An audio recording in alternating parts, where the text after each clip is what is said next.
Hey everyone, this is Rick Wilson, CEO of Miva and author of Dragonproof Ecommerce, as well as host of this podcast. So, this year conventions are going digital, as we all know, but ultimately business is about connections with real people, whether it's e-commerce or business.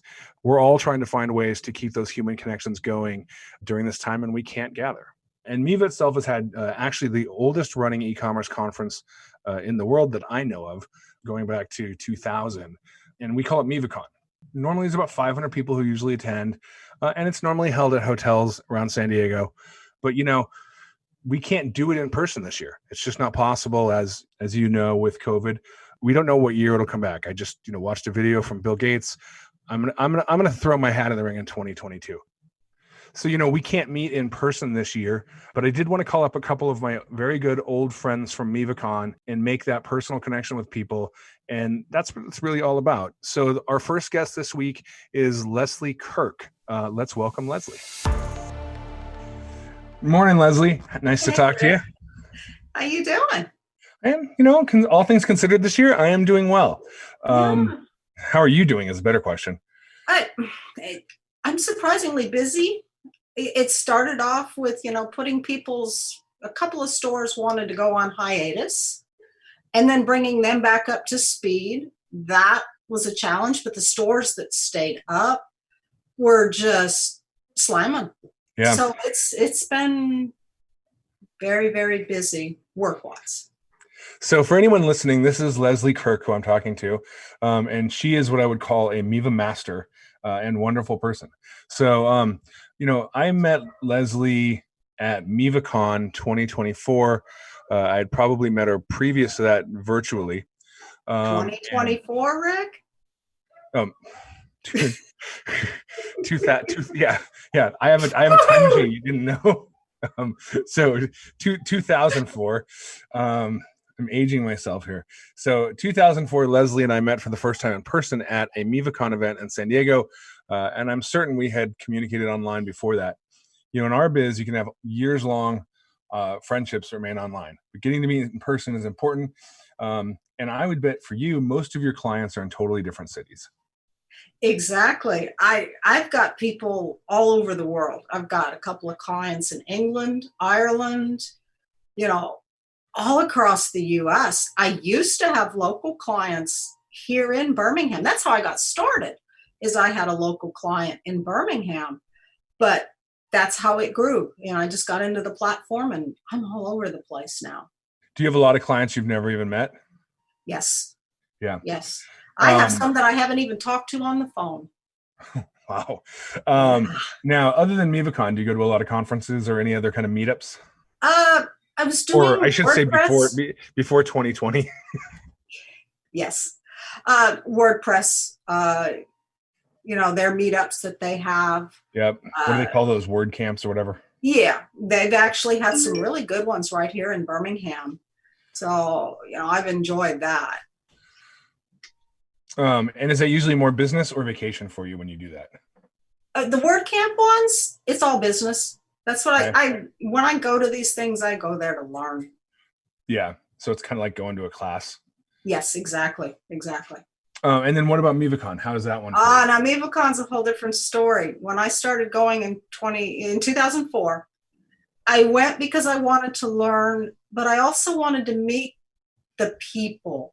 I wanted to put the faces to the names, because I've been in the forums since it was, an email list. Yep. And I was able to meet some of the people who had been around forever, like Lore and Bill Wieland. And it just made it more personal, and it grew the community for me. And one of the things I started doing at 2004 was taking pictures. I was always taking pictures of someone. And it started out because it was for people who couldn't come, who couldn't be there. So I wanted to be able to share so they could see, hey, this is what you're missing. And, I take pictures of sessions, and Pamela Hazelton hated me because I'd always walk in on a session And I'd catch her with her mouth open wide or something. Oh, I have some personal complaints about that.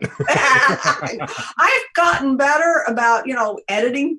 I try not to put up pictures, but some of them are just too funny and you have to.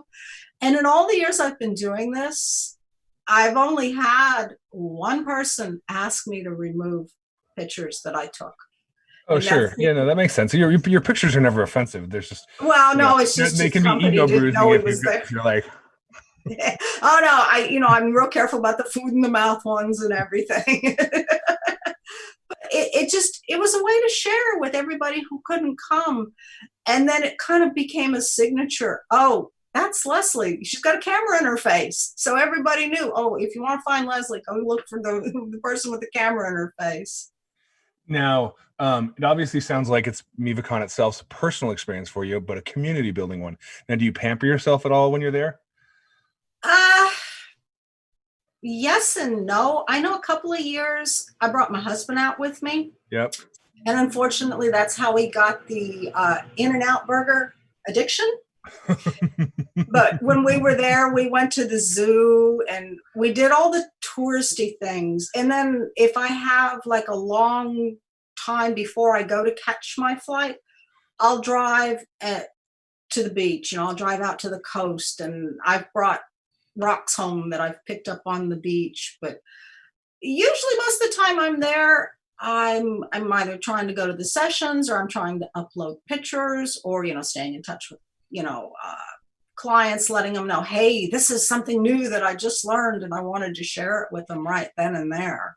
Yeah, and even if you're getting some sort of quote unquote vacation in, you're almost busier because you're in session and talking to clients. Exactly. So I was trying to do the math in my head real quick, because we skipped one year and then obviously we're doing digital one this year. But I think there's been roughly 15 MivaCons since your first one. Have you been to all 15? Yes. Everyone since 2004 I have been to.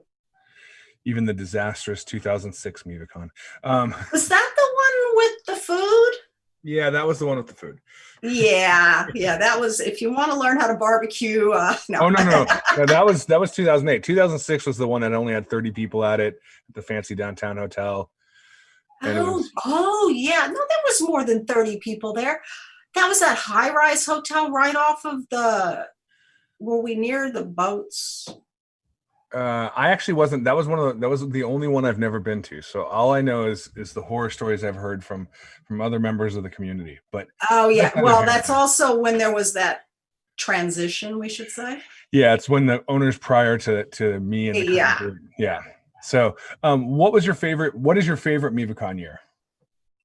Oh gosh, that's a good question, because I've enjoyed every one of them to a different degree. There's always some sort of story. I mean, like last MivaCon, the night before I broke the 2 toes. Oh, that's there's right. always some sort of adventure. I get some sort of long layover somewhere, but I've really, really enjoyed every one of them. I've enjoyed the venues. It's just, and the weather. I mean, even when it's raining out there, I love the weather. So I can't really pinpoint one. Maybe some of the older ones when it was some of the developers. The dinner cruise one. Oh, okay. I think that was 2004. Yeah, there was one, I think, in 2004, and they redid it in 2005, but 2004, that was so much fun, and it was hilarious because, the ceiling in the boat it's concave. Yeah, she's describing this boat in San Diego called the Bahia Bell that's on Mission Bay. And it's like it sort of looks like an old school paddle boat. Not like paddle like rowboat, but like with the big paddle on the back. And it's designed for functions. And it's got this, it was a stained glass concave ceiling. And it was such a hoot that people weren't paying attention. You could hear the conversation that somebody was having all the way over in the opposite corner. So we would just stand around and just watch and, listen, and people wouldn't, but it was fun. It was a great social event. I've always enjoyed the social gatherings where we can just get together. I learn a lot from the classes, but I think I learn a lot more from the gatherings. Sure. That makes sense. There was one that a group of us got together and went to Old Town and ate at one of the restaurants there. I think Bill was with us, and just a whole big group of us, an after hours type thing. That was fun. So I can't remember what year that was, but it was I think it was before the retransition, because I think it was when we were getting bad food at night. So yeah. So that leads me to my final question for you. Are you planning on coming to MivaCon Digital Day next week?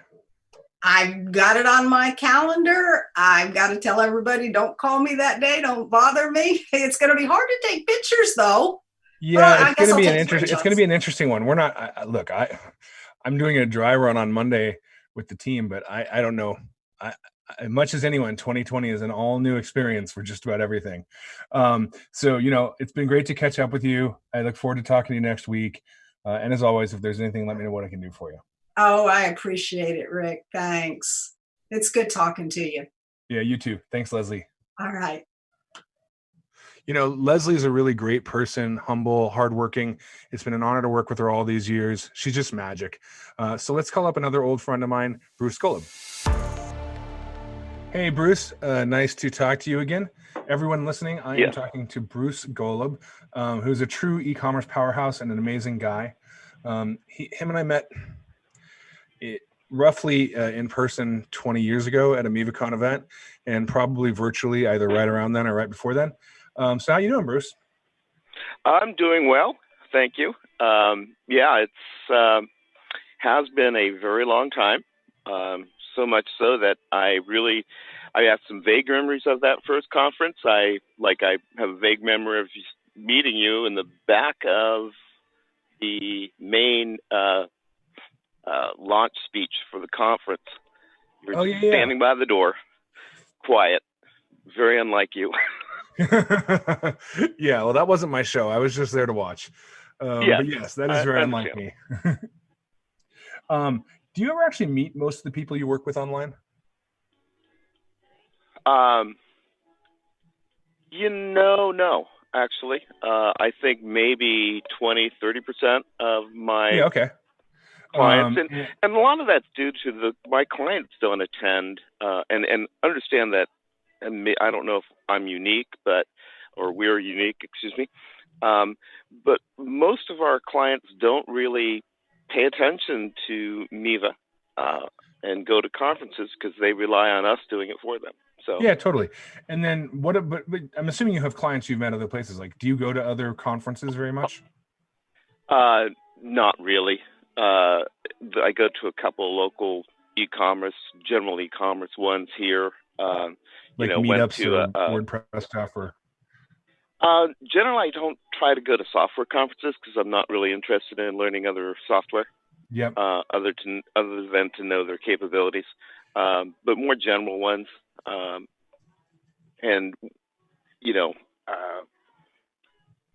trying to think of the last one. It's been too long. Understood. And so, why do you keep going to MivaCon?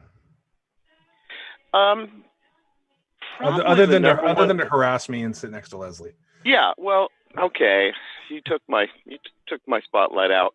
The biggest reason is probably to listen and hear what other store owners have to say. Yeah, okay. And that makes sense. Yeah, and it's also been enlightening, if not entertaining, to watch some of the presentations. The main speeches are usually interesting and informative, even if they have very little to do with e-commerce. Because e-commerce, has a lot to. There's more to e-commerce than just e-commerce, basically. And why can't I think of the word? What's the big main? We show up at 9 a.m. on the first day. Well, there's been a few of them, but But we've done work-life balance. We've actually focused on work from home for a long time, even though Miva was not a work from home company back then. Those ones. Yeah. So those are always, like I said, very enlightening and informative, if not entertaining. And John Lawson comes in and doesn't do a lot of e-commerce, but he does the other kind of stuff. Yeah, exactly. But basically, listen, we get to hear from our clients all the time, but we want to know about other clients. Our clients tend to be in a kind of a narrow type of company. Right. Yeah, totally. And you've sort of set yourself up as the proxy. So that makes sense for everything you said so far. Now, when you actually come to MivaCon, the live ones, do you use that as a vacation at all? Do you get to enjoy any of that stuff? It's always enjoyable. Do I feel relaxed and rejuvenated when I get back? No. Well, do you ever take any time in San Diego to go do other stuff? Not lately. That used to be more of a, let's go on vacation. But it's just business is primary, and there's just so much of it there that's what it's focused on. I mean, if we're going out on the town, you're usually going out with the client. And talking, absolutely. And talking about it. But that being said, San Diego's got some great restaurants. And I'm in Seattle. You guys have some great restaurants. We're kind of known as a food town. San Diego is surprisingly good food. So I think you might be one of the very few people who have been to every MivaCon. Have you missed any? I've missed two. Okay. Mostly due to illnesses. Okay, so you've been to almost all of them. Yes, I have a whole wall of badges. I'll have to send you a photo. That would be funny. So what was your favorite MivaCon year? Do you have one? The one I can't remember. If you know what I mean. Yeah, I think I get you. I think it was the one, the last one where we went on that steamboat ride. That's funny. That one was like 2005, I think. Yeah, 2005, 2006. Yeah. And that's when, I was just not sure. Like I said, I have vague memories, but it makes me smile when I think about them. Huh. And no, we're not going to discuss them. So, following onto that innuendo, I guess, have you met any people who become long-term friends out of MivaCon?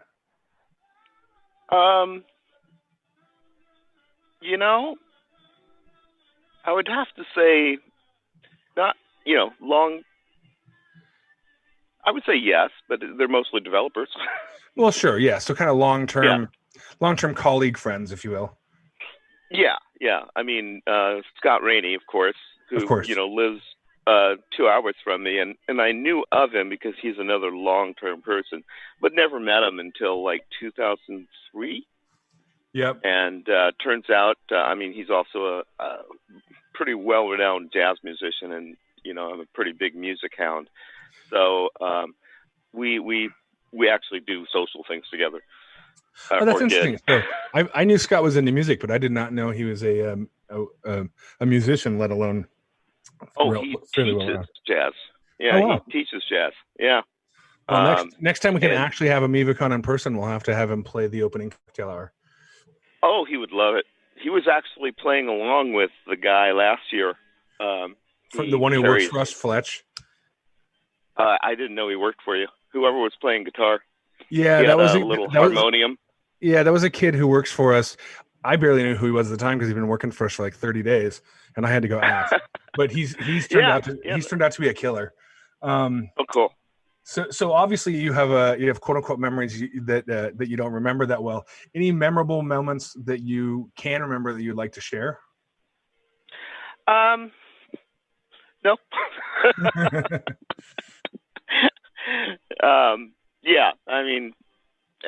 What comes to mind, I don't really want to talk about. Oh, that's fine. They were good times. Now, with us doing Digital Day next week, are you planning on attending Digital Day, or what's your thoughts? I'm going to try. I'm not big on this sort of digital conferencing stuff. I am of the older boomer class, and